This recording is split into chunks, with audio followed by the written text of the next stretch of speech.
This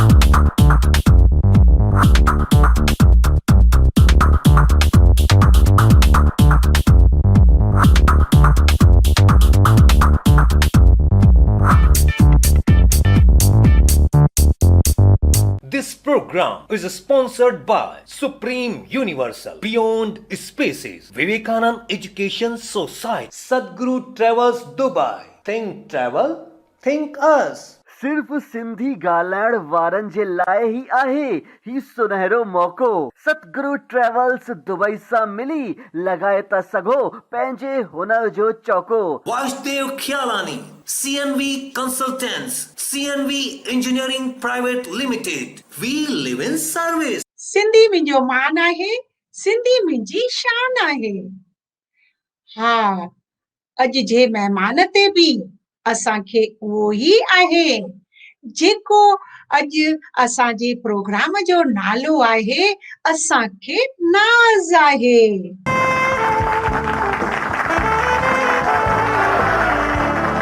मां BK Bina Ramchandani तव्हां सभिनी जो करियां थी स्वागत। जय झूलेलाल एंड ओम शांति। अॼु सिंधु दर्शन ते अचण वारा महिमान जिन ॿिन्ही देश ऐं परदेस में रहंदे बि अॼुकल्ह जे बदिलजंदड़ टेक्नोलॉजी सां गॾोगॾु सिंधी कल्चर खे खणंदे उते पंहिंजो हिकु मुक़ाम हासिल कयो आहे।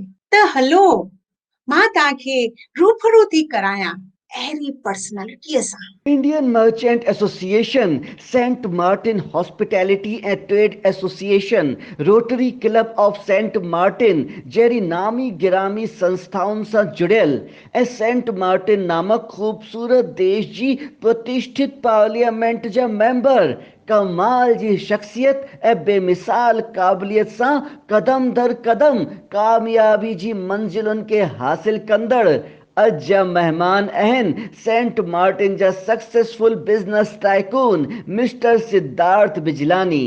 त दर्शको असां सां गॾु आहिनि अॼु असांजा महिमान डायनेमिक पर्सनैलिटी सेंट मार्टिन जा सिद्धार्थ बिजलानी जी। सिद्धार्थ जी, मां तव्हांजो करियां थी सिंधु दर्शन में स्वागत। जय झूलेलाल। जय झूलेलाल। भाऊ, तव्हां खां सभिनि खां पहिरीं मां इहो सवाल पुछण थी चाहियां, असांजे दर्शकनि खे इन जो नॉलेज हुअणु खपे कि तव्हांजी पर्सनैलिटी ठाहिण में छा तव्हांजो नालो सिद्धार्थ जी वधीक महत्व हो या तव्हांजो सरनेम बिजलाणी जी? उन ते थोरी रोशनी ॾींदा? ज़रूर। पहिरों त मां सभिनी व्यूअर्स खे सेंट मार्टिन जो तव्हां मैप खोलींदव त तव्हांखे नज़र बि न ईंदो, एॾो स्मॉल नंढो शहर आहे, पर आहे कैरेबियन में ऐं मियामी जे वेझो। It is a beautiful place. Sorry for my Hindi, Sindhi and English mix because that's एरी आदत ही त थी वई आहे भई इंग्लिश ऐं हिंदी जाम हले पई ऐं सिंधी वही पुठियां ई हली वई आहे। पर आहे इहो सेंट मार्टिन शहर वेरो अबाउट 2.5 कलाक जो फ्लाइट आहे मियामी मां, and it is well connected in the Caribbean with many international flights. मुंहिंजो नालो सिद्धार्थ, लास्ट नेम बिजलानी, पैदाइश मुंबई में अंधेरी में वेस्ट 7 बंगलोज। आई बिलीव तव्हां सभिनीनि खे मोस्टली जो बि वॉचर्स आहिनि सभिनीनि खे ख़बर हूंदी 7 बंगलोज लोखंड वाला। पर मुंहिंजो हिकिड़ो ॿियो नालो आहे कुकी। नंढे हूंदे खां मूंखे सभु कुकी कोठींदा हुआ, स्कूल में कॉलेज में सभिनी हंधि। त जॾहिं मां सेंट मार्टिन आयुसि त मुंहिंजो नालो कुकी ई हले पियो। सिद्धार्थ ऐं बिजलानी ॿई घटि हुआ। I was more with Cookie. हिते बि सिद्धार्थ तव्हांखे अमेरिकन खे प्रोनाउंसिएशन में न ईंदो आहे, त जेतिरा बि हिते सिंधी ईंदा आहिनि पंहिंजो नालो ईअं रखंदा आहिनि भई ईज़ी थिए प्रोनाउंसिएशन में।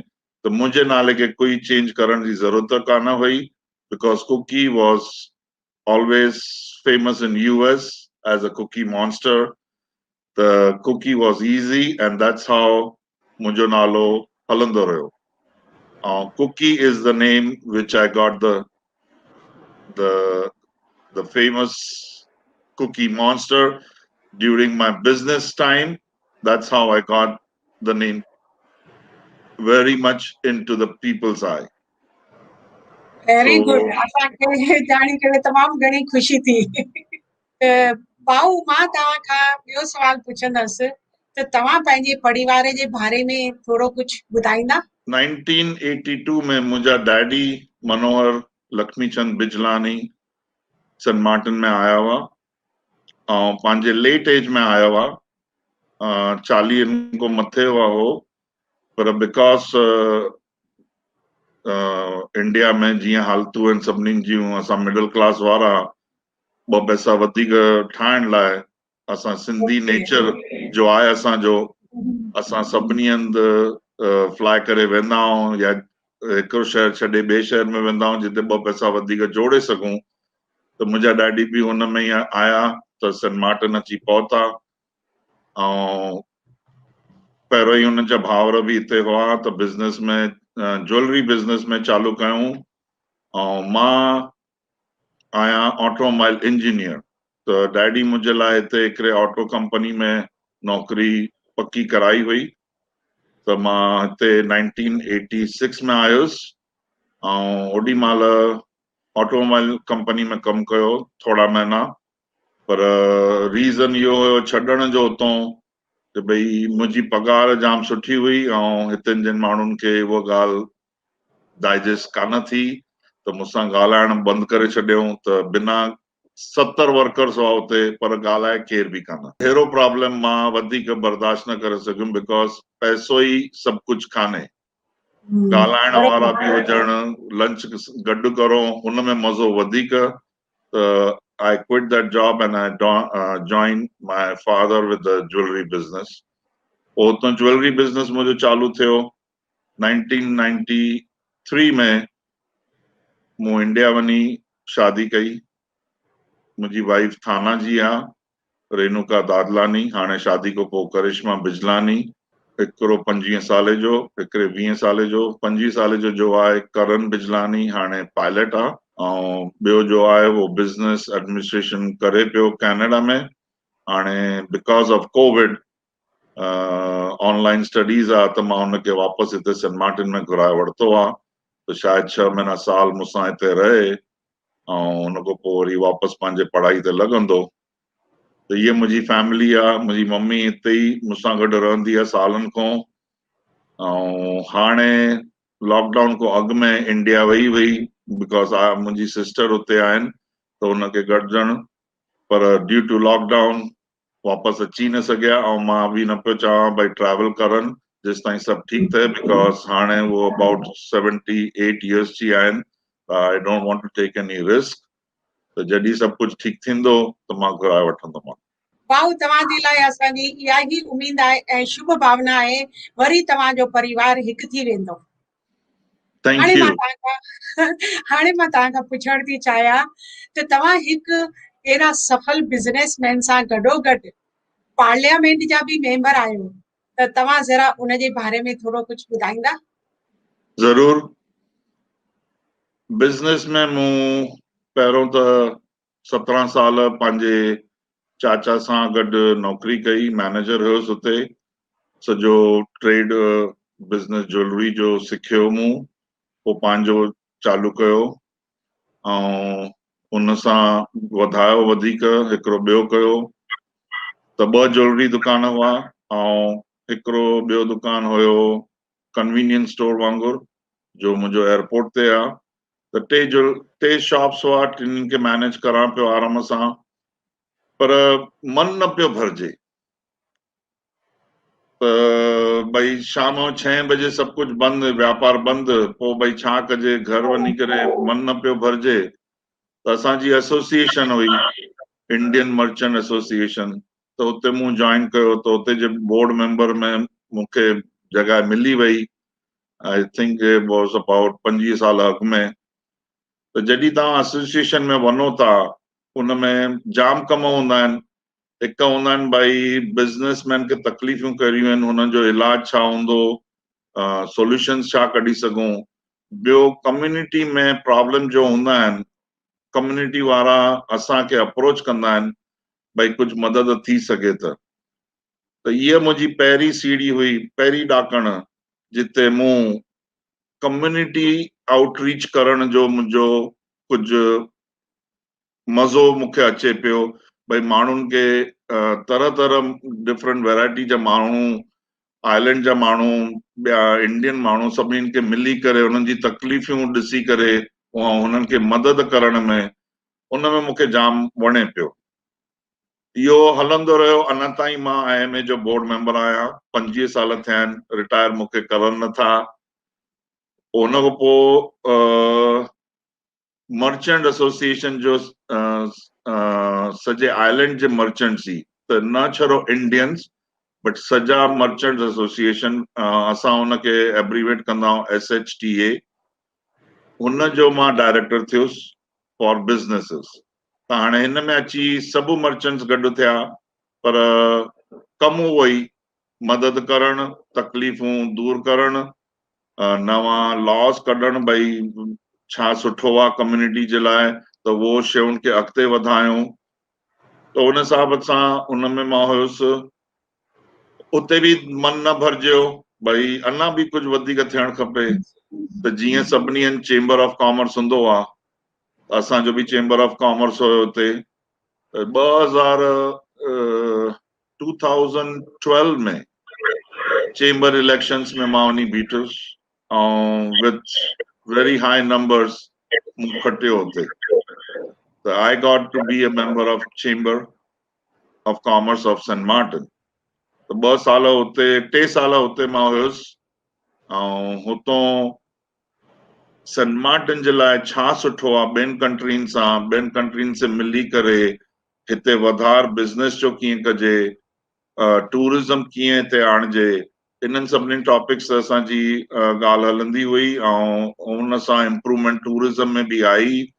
असां हाणे 2 मिलियन टूरिस्ट, लॉकडाउन खां अॻु में 2 मिलियन टूरिस्ट ईंदा आहिनि क्रूज़ शिप्स ते, ऐं अबाउट 7 लख टूरिस्ट ईंदा आहिनि फ्लाइट मां।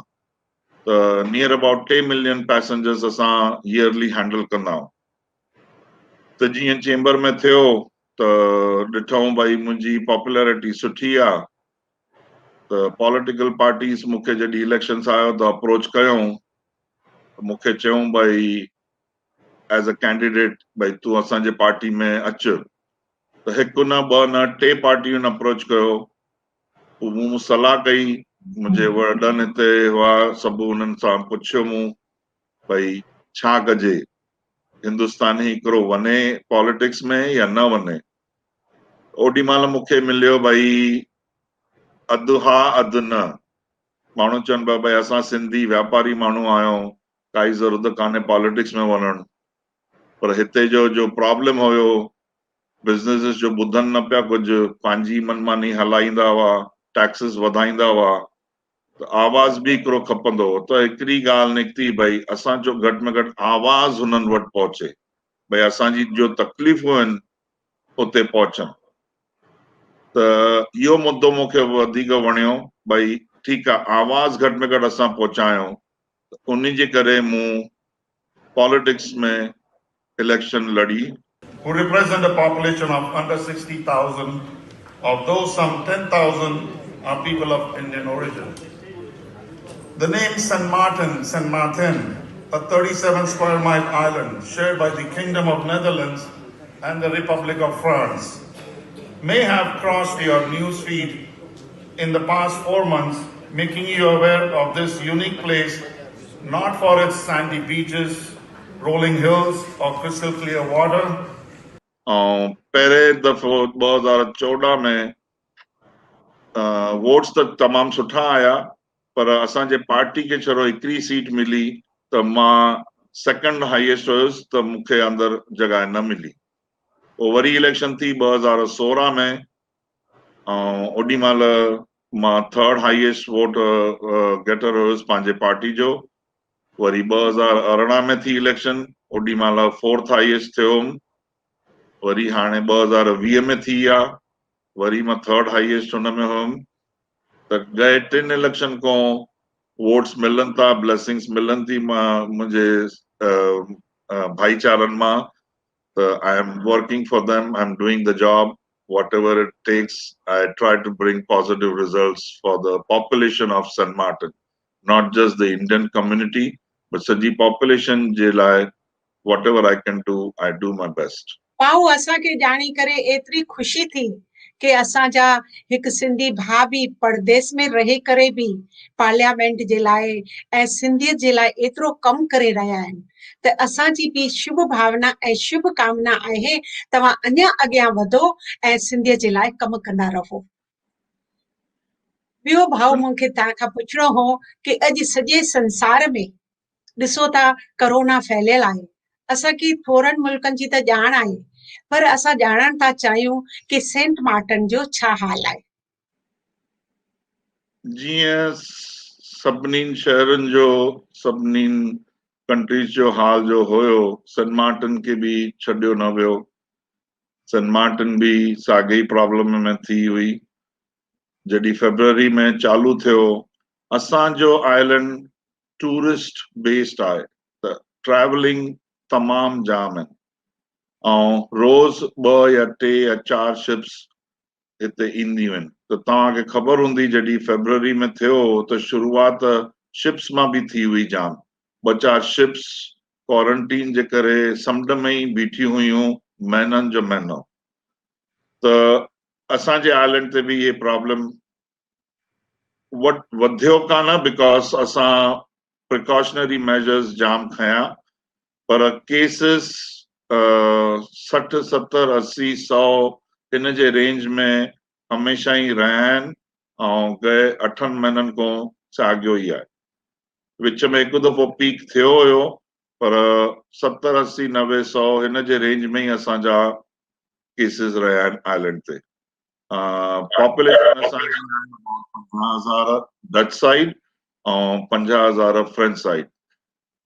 सेंट मार्टिन ई हिकिड़ो दुनिया में आइलैंड आहे जिथे 2 देश कंट्रोल कंदा आहिनि, हिकिड़ो आहे डच पार्ट, हिकिड़ो आहे फ्रेंच पार्ट। पर ॿिन्ही देशनि जो हिते कंट्रोल में बॉर्डर कुझु बि कान्हे, फ्री मूवमेंट आहे। त तव्हां डच साइड खां फ्रेंच साइड वञी था सघो, फ्रेंच साइड खां डच साइड अची था सघो ऐं 350 खां मथे साल थी विया आहिनि, इहा फ्री मूवमेंट उअं ई हलंदी रही आहे। भाऊ असांखे ॼाणी करे ख़बर पई कि सेंट मार्टिन में बि कोरोना आहे, पर असां ॿुधो आहे कि तव्हां बि उन जी कोरोना जी चपेट में आया हुआ ऐं तव्हां उनखे कीअं सावधानी कई ऐं कहिड़ी प्रिकॉशन्स वरिती, उहो ज़रा असांखे इंस्पायरेशन थींदो मोमेंट्स। त तव्हां उन जे बारे में मूंखे कुझु ॿुधाईंदा? ज़रूर। इहे त मां पंहिंजे फैमिली जे ख़िलाफ़ बि थो वञा, बिकॉज सभई फैमिली में बि चवंदा हुआ भई कोशिश करे भई कंहिंखे न ॿुधायो, पर मूं इहो स्टेप पंहिंजे सेल्फिश नेचर लाइ न सम्झियो। मूं सोचियो भई ठीकु आहे, मूंखे थी वई आहे, पर जंहिं रीज़न सां थी आहे, जो कुझु थियो आहे, मां इहो पंहिंजे दुनिया जे साम्हूं रखां, पंहिंजे दोस्तनि जे साम्हूं रखां, त शायदि उहो पंहिंजी बचाव करे सघनि। त थियो ईअं भई जुलाई, मूंखे ॾींहं तारीख़नि सां सभु कुझु यादि आहे। पुट खे 21 जुलाई ते फीलिंग पई अचे थोरी अनईज़ीनेस जी ऐं फीवर थियो हुउसि ऐं मथे में सूर। त मूं चयोमांसि हली अच तूं हिते घर, ॾिसूं था छा आहे, डॉक्टर खे पुछा करूं, ॾिसो भई कुझु वधीक तकलीफ़ आहे या कोरोना जो कुझु लॻे थो त टेस्ट बि कराए छॾूं। त सुबुह जो घर आयो अबाउट 10:30, मूंखे 2-4 माण्हुनि खे फोन करणो पियो, बिकॉज ओॾी महिल जुलाई में टेस्टिंग करण बि एॾी सहूलियत न हुई। त आख़िर में मूंखे 2-3 कलाकनि खां पोइ हिकिड़े लैब में टेस्टिंग जो फैसिलिटी मिली, त मूं वठी वियुमि पंहिंजे पुट खे हुते। पर एतिरो सॼो टाइम मां हुन सां गॾु हुयुमि ऐं ओॾी महिल ध्यानु थोरो मुंहिंजो अलॻि थी वियो मुंहिंजे प्रिकॉशन्स जे ते। मां शायदि पंहिंजी प्रिकॉशन न रखी त हुन डप में मूं बि गॾु पंहिंजी टेस्ट कराई हुन सां गॾु। त ॿिन्हिनि वञी टेस्ट कराई 21 जुलाई ते। त राति जो 9 बजे रिज़ल्ट आई भई मुंहिंजो पुटु पॉज़िटिव आहे पर मां नेगेटिव आहियां। ठीकु आहे, बिकॉज़ मां 21 जुलाई ते हुन सां गॾिजियो आहियां, मूंखे ओॾी महिल ई थोरा वायरस शायदि आया हूंदा त ओॾी महिल मुंहिंजी टेस्ट नेगेटिव हुई। पर 2-3 ॾींहंनि में मूंखे तकलीफ़ चालू थी वई। मूंखे मथे में सूर, बॉडी एक, गले में खराश ऐं 102 बुखार हुयो। त हिकु ॾींहुं बर्दाश्त कयो पर ॿिए ॾींहं ताईं बि सभु ई साॻियो। त डॉक्टर खे फ़ोन कयोमांसि मूं, त डॉक्टर चईं टेस्ट कराए वठि। त हिते जा जो CPS आहिनि जो हे टेस्टिंग कंदा आहिनि उहो घर आया, टेस्ट करायूं। 25 जुलाई ते राति जो मूंखे न्यूज़ आई भई मां बि पॉज़िटिव आहियां। त जो असांजो इंडियन कल्चर जीअं आहे, काढ़ो पीअणु, खाधो संभाले जो खाइणो हूंदो आहे, गरम खाधो, थधी काई बि शइ न, सभु प्रिकॉशन्स मूं पंहिंजा कया। ऐं मां चङी तरह I was fighting it out, काई तकलीफ़ न पई थिए, आराम सां। 25 जुलाई पर मूं 4-5 डॉक्टरनि खे मैसेज कयो व्हाट्सएप ते भई मूंखे corona, I am positive, if you can guide me what precautions should I take and what should I do and what should I don't do. त सभिनी डॉक्टरनि मैसेजिस विधा भई हे कर, हे न कर, which are do's and don'ts. But हिकु doctor मूंखे चईं भई तो वटि ऑक्सीमीटर आहे या? मूं चयोमांसि मूंखे त ऑक्सीमीटर कान्हे। त हिकिड़ो ऑक्सीमीटर वठी छॾ ऐं पंहिंजो ऑक्सीजन लेवल मॉनिटर कर। ठीकु आहे, ऑक्सीजन मीटर घुरायो मूं त रोज़ मॉनिटर करां पियो, ॾींहं में 2-3 दफ़ा चेक करे 97, 98, 97, 98। ऐं हुन मूंखे लिखियो हुई तुंहिंजो 92 खां घटि थिए त मूंखे फ़ोन कजांइ।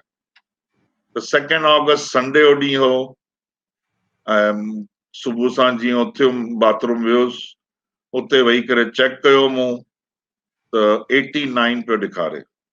89, 90 फ्लक्चुएट पियो थिए। त मूं डॉक्टर खे वठी फ़ोन कयो ऐं हुनजी रिकॉर्डिंग बि करे डॉक्टर खे मोकिली। त डॉक्टर ओॾी महिल ई चईं भई तूं हॉस्पिटल हली अचु, मां एम्बुलेंस जी तयारी करां थो, एम्बुलेंस मोकिलां थो, तूं हॉस्पिटल हली अचु। हॉस्पिटल जीअं पहुतमि तेसि ताईं सॼो फर्स्ट एड कयऊं, ब्लड प्रेशर चेक कयऊं त ब्लड प्रेशर जाम हाई हुयो, ऑक्सीजन ओॾी महिल ई लॻाए छॾी हुयऊं। त CT स्कैन मुंहिंजो कयऊं। CT स्कैन में रिपोर्ट शायदि जो बि हुननि खे ख़बर, मूंखे पोइ ख़बर पई भई छा हुयो। ओॾी महिल मूंखे चयूं भई तोखे ऑब्ज़र्वेशन लाइ 24 कलाक रखंदासीं, ॿिए ॾींहं ते तूं घर वञी थो सघीं। पर रियलिटी में शॉकिंग हुई जो रिपोर्ट हुई, पर मूंखे चवणु न पिया चाहिनि because right away if I get that information शायदि मां नेगेटिव थी वञा या मुंहिंजो पोस्चर न, I can not bear it. So they were keeping me safe and sound by giving me hopes of positiveness. ठीक आहे, 2 ऑगस्ट को 7 ऑगस्ट ताईं रोज़ मुंहिंजी तबियत ख़राब थींदी पई। ऑक्सीजन वधीक वधीक वधीक ज़रूरत पई पए। डॉक्टर सभु मां ठीकु थियण खां पोइ मूंखे डिस्क्लोज थो करे भई तूं रोज़ मां तोखे 24 कलाकनि जो टाइम ॾींदोसि, भई तुंहिंजी तबियत हिन खां थोरी बि वधीक ख़राब थी त मां तोखे वेंटिलेटर ते विझंदुसि। पर शुक्र आहे भॻवान जो, शुक्र आहे मुंहिंजे दोस्तनि यारनि जो, फैमिलियुनि जो, जंहिं एतिरी दुआऊं कयूं। 7 ऑगस्ट खां 12 ऑगस्ट ताईं I maintained the same level. I was not that bad, not getting better also, but I was at the same level. 12 August मुंहिंजी वाइफ जो बर्थडे, तंहिं ॾींहुं 5% मुंहिंजो ऑक्सीजन घटि थियो। भई I was taking less oxygen from the tank and I was using my own. That was the first good news the doctors felt पोइ 12 खां वठी 21 ऑगस्ट ताईं रोज़ 5-8% 3% 10% फ़ाइदो पियो थींदो रहे। पोइ वञी 27 ऑगस्ट मूंखे रिलीज़ कयो त अबाउट 28 ॾींहं मां हॉस्पिटल में हुयुसि ऐं हॉस्पिटल में एज़ अ कोविड पेशेंट ऐं एज़ अ रेगुलर पेशेंट जाम तफ़ात आहे। एज़ अ कोविड पेशेंट तव्हांखे केरु विज़िटर्स अलाउड कान्हनि, तव्हांखे केरु मिलण न ईंदो आहे। डॉक्टर हिकु दफ़ो सुबुह जो चकर पाईंदा आहिनि ऐं हिकु दफ़ो शाम जो तव्हांजो खाधो ॿाहिरि रखी वेंदा आहिनि। त इट इज़ बेयरली भाई तव्हांखे सॼे ॾींहं में 20 मिंट कंहिंसां ॻाल्हाइण मिलियो त वॾी ॻाल्हि आहे, वरना तव्हां 24 कलाक पाण सां ई वेठा आहियो फोन ते, जंहिंसां बि ॻाल्हाइणो आहे तव्हां ॻाल्हाए था सघो, पर बाक़ी ॿियो कुझु बि उते एंटरटेनमेंट या कुझु बि न हुयो। पर मां सभिनीनि खे इहे ई ॻाल्हि चवंदुसि, पाण खे पॉज़िटिव रखणु कोविड में जाम इम्पोर्टेंट आहे। जंहिं वक़्तु तव्हां पाण खे ई सोचे छॾियो भई बसि मां हाणे ख़तमु आहियां, ज़िंदगी अॻिते न वधंदी। You have to fight the battle and you will all fight the battle. Just make sure stay positive. भाऊ लख लख शुक्राना असांजे झूलण जा कि तव्हां एतिरो पॉज़िटिव थी करे बि हिन बीमारी मां ॿाहिरि आया ऐं असां सभिनी खे प्रेरणा ॾिनी। उहा सभिनी खे ज़रूरु असां यादि रखंदासीं। अगरि जीवन में कुझु बि अचे त असांखे पॉज़िटिव ज़रूरु रहणु खपे। इहा असांखे तव्हांजी सलाह ॾाढी वणी। भाऊ तव्हां एॾा वॾा बिज़नेसमैन आहियो, उन सां गॾु तव्हां पार्लियामेंट जा मेंबर आहियो, सोशल वर्क पिया करियो, त हेतिरो सभु बिज़ी हूंदे छा तव्हांखे पंहिंजे लाइ कुझु आम माण्हू वांगुरु एंजॉय करण लाइ टाइम मिलंदो आहे? ज़रूर। कीअं? आम जीअं माण्हू सभु एंजॉय कंदा आहिनि, उअं तव्हां न कंदव त तव्हां हे जो सभु कम था करो उन लाइ तव्हांखे एनर्जी कान ईंदी। ऐं मां शुक्रगुज़ार कंदुमि पंहिंजे फैमिली जो मूंसां हमेशह गॾु बीठा आहिनि। मुंहिंजी वाइफ, मुंहिंजी माउ, ॿिन्हिनि जो सहारो हमेशह ई रहियो आहे। छो हिकिड़ो कमु मुंहिंजे वाइफ कयो आहे, भई जेतिरो मां एक्सपोज़ थियां थो उहो पाण खे घटि एक्सपोज़ थी करे पंहिंजे दोस्तनि यारनि में घटि वेंदी आहे, वधीक घण न कंदी आहे किथे बि ॿाहिरि वञण जो, त उहो फोकस करे थी सघे सॼे घर खे हलाइण ते। मुंहिंजो बिज़नेस पुठियों सॼो कमु मुंहिंजी ज़ाल ई कंदी आहे, त हुनजी मूंखे हिन में मदद मिली वेंदी आहे। ऐं मूंखे पाण खे बि टाइम मिलंदो आहे थोरो बिज़नेस खां परियां थी करे, त I can be with the family. So I manage it. So far 27 साल शादी जा थी विया आहिनि मुंहिंजा, ऐं एॾी वॾी कंप्लेंट कान आई आहे कि भई ज़ाल या ॿार नाराज़ आहिनि मूंखां। वेकेशन्स असां तमामु वरितियूं आहिनि। मां यूरोप सॼो घुमियो आहियां, अमेरिका सॼो घुमियो आहियां। हर साल या 2 साल में असां वेकेशन कंदा आहियूं, 2 टे क्रूज़ कया आहिनि। So in all, I would say I have balanced, चङी बैलेंस रखी आहे लाइफ में पंहिंजे, ऐं कंहिंखे बि नाराज़ न कयो आहे। भाऊ इहा ॻाल्हि ॼाणी करे असांखे तमामु घणी ख़ुशी थी कि तव्हां कीअं बैलेंस सां पंहिंजे बिज़नेस ऐं ॿियनि ॻाल्हियुनि में बिज़ी रहंदे बि पंहिंजे परिवार खे ख़ुशि रखी वेठा आहियो। इहा त रियली ख़ुशी जी ॻाल्हि आहे। इहो सबक़ु सभिनी खे सिखणु खपे तव्हां मां। Thank U. भाऊ हाणे मां तव्हां खां पुछणु चाहींदसि कि असांजी सिंधी भाषा ऐं कल्चर खे अॻियां वधाइण जे लाइ असांखे छा करणु घुर्जे, हुन जे बारे में थोरो कुझु ॿुधाईंदा? ज़रूर। मूं जाम सोचियो ऐं जाम सालनि खां सोचां पियो, बिकॉज़ जॾहिं मां पंहिंजे स्कूलनि में हुयुमि ओॾी महिल मूंखे ख़बर हुई सिंधी स्कूल हलंदा हुआ। बिकॉज़ मुंहिंजी आंटी, मुंहिंजी डैडी जी वॾी भेण टीचर हूंदी हुई ऐं सिंधी स्कूल में टीचर, ऐं हुननि जी जो ॿी साहेड़ियूं आहिनि उहो बि हिकिड़ी टीचर हूंदा ऐं घर में ईंदा हुआ, ओॾी महिल मूंखे ख़बर हुई। पर जीअं टाइम निकिरंदो वियो सिंधी असांजे हिन मां जाम घटि थी वई आहे, पर असांखे किथे न किथे सैक्रिफाइस इहो करणो आहे। इहो द रीज़न हिन जो इहो थियो आहे भई असां जो सिंधी आहियूं, सिंध मां, the origin of all our Sindhis, असां व्यापारी पहिरों थी वियासीं।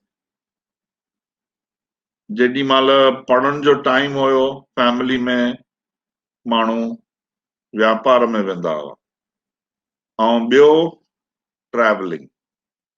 ही ॿ शयूं सिंधियुनि में जाम आहिनि। त बिकॉज ऑफ व्यापार एंड ट्रैवल असां में सिंधियुनि में कंहिं बि जॻह ते population wise we did not really grow big, कि भई जिते हाणे महाराष्ट्र में महाराष्ट्रन्स वधीक आहिनि ऐं साउथ में तव्हां साउथ इंडियन वधीक आहिनि, हुननि जो पॉपुलेशन हिकिड़े स्टेट में आहे। असांजो भले सिंध असांखे काई स्टेट न मिली आहे, पर तव्हां इंडिया जे कंहिं बि कोने में वेंदव तव्हांखे ज़रूरु सिंधी मिलंदो। तव्हां दुनिया जे कंहिं बि कोने में वञो तव्हांखे सिंधी ज़रूरु मिलंदो। So we have spread our wings so much, but एक पॉपुलेशन भई वॾो नंबर हुजे उहो असां में ताक़त कान्हे, तंहिं करे असांजो इहो सिंधी कल्चर, सिंधी सिखाइण, सिंधी स्कूल घटिजंदो वियो। So now it is a catch-22 situation that I feel, या त ट्रैवलिंग ऐं बिजनेस व्यापार ये असां घटि करूं, we concentrate on one or two places, we increase our population, then of course Sindh will come back, culture will come back, schooling will come back, we can demand our state, we can have our own state also, somehow we can get that, but we have to have a big majority of our own Sindhis in one place. And that's the reason, main reason मूंखे जीअं मुंहिंजी सोच वञे पई, because of traveling and because of व्यापार असां हिन शइ में गेन जाम कयो आहे, पर we have lost on some other things, and that loss is also a bigger loss. So to take further the culture and all, it's going to be a hard battle, but somewhere some kind of generation might think the other way around, and might be we can get back our Sindhi schools started again, Sindhi culture, everything can come back, but it'll take a generation to do that change. भाऊ असांखे सिंधीअ जे बारे में तव्हांजो इहो सुझाव वणियो। उमीद त सभु सिंधी इन्हनि खे ॿुधी करे इनखे अमल में आणींदासीं त असां पंहिंजी सिंधियत खे बचाए सघंदासीं। भाऊ मूंखे तव्हां पंहिंजी पसंदीअ जो सिंधी गानो तव्हांखे कहिड़ो पसंदि आहे उहो मूंखे ज़रा ॿुधाईंदा? ईअं त जाम सुठा गाना आहिनि सिंधी भाषा में, पर नंढे हूंदे को जो मां ॿुधंदो आहियां दमादम मस्त कलंदर। अली दम दम दे अंदर दमादम मस्त कलंदर, अली दा पहला नंबर, लाल मेरी हो लाल मेरी। ही गानो जिते भी हलंदो आहे, कंहिं महिल बि हले, हथ पेर सभु कुझु नचण लॻंदा आहिनि, ऐं इहो मुंहिंजो फेवरेट आहे। हा भाऊ, इहा त सची ॻाल्हि आहे। हर सिंधीअ जे दिल जो हिकिड़ो ई संगीत आहे, उहो आहे दमादम मस्त कलंदर, जंहिंखे ॿुधंदे ई हर सिंधी झूमण लॻंदो आहे। इहो बि तव्हांजो फेवरेट गानो आहे, असांखे ॿुधी तमामु घणी ख़ुशी थी। भाऊ तव्हां पंहिंजी ज़िंदगी में एॾी महिनत करे हिकु सफल बिज़नेसमैन थी आहियो, उनजी लाइ असांजी यंग जनरेशन जे लाइ कुझु सुझाव ॿुधाईंदा, या उन्हनि खे का मैसेज मोकिलणु चाहियो त तव्हां मूंखे ॿुधाए था सघो? ज़रूर। अॼु जी जनरेशन जो तमामु टेक्नोलॉजी ते डिपेंड थी करे। असांजे वक़्तु टेक्नोलॉजी एॾी अॻिते कान हुई, ऐं असां एक्सपीरियंस सां थोरो थोरो वधार करे मथे आया आहियूं। मुंहिंजी हिन जनरेशन सां बि इहे ई महिरबानी मां चवंदोमान करनि भई सॼो टेक्नोलॉजी ते डिपेंड न करनि, थोरो एक्सपीरियंस लाइ ॿिनि चइनि कंपनियुनि में पाण खे पहिरों प्रैक्टिस ॾियनि, एक्सपीरियंस वठनि, पोइ पंहिंजो कुझु चालू करनि। इहो फ़ाइदो हिन जो जाम ईंदो आहे। हिन में बिज़नेस जी तमीज़ सिखणु मिलंदव तव्हांखे। असांखे तमीज़ वर्ड इहो हिकिड़ो जो आहे, हर हिकु शइ में वापरणु खपे। बिज़नेस में बि तमीज़ हूंदियूं आहिनि ऐं उहो सिखंदा त तव्हां जाम अॻिते वेंदव। इहो मुंहिंजो सभिनीनि खे हिकिड़ो पैगाम आहे, तमीज़ बिज़नेस में सिखजो ज़रूर। Thank U. भाऊ तव्हांजा वीचार त तमामु सुठा हुआ। असांजी यंग जनरेशन उनखे ध्यान में रखंदे ऐं अॻियां ज़रूर वधंदी, इहा ई असांजी इच्छा आहे ऐं सभिनि जे लाइ असांजी शुभ भावना ऐं शुभ कामना आहे। भाऊ तव्हां असांखे पंहिंजो एतिरो क़ीमती वक़्तु ॾेई करे असां सां रूह रिहाण कही, उन जे लाइ तव्हांजा लख लख शुक्राना ऐं महिरबानी। तव्हांजो बि शुक्रिया अदा करां थो। एॾनि ॾींहंनि खां असांजो इहो मीटिंग हुअणु अॼु वञी साहिब थियो आहे। जय झूलेलाल। त दर्शको असां वरी मिलंदासीं असांजे प्रोग्राम असांखे नाज़ आहे ते हिकु नए महिमान सां, नयूं ॻाल्हियुनि सां ऐं नए सवालनि सां। तव्हां रहो सदाई चुस्त मस्त ऐं तंदुरुस्त। जय झूलेलाल।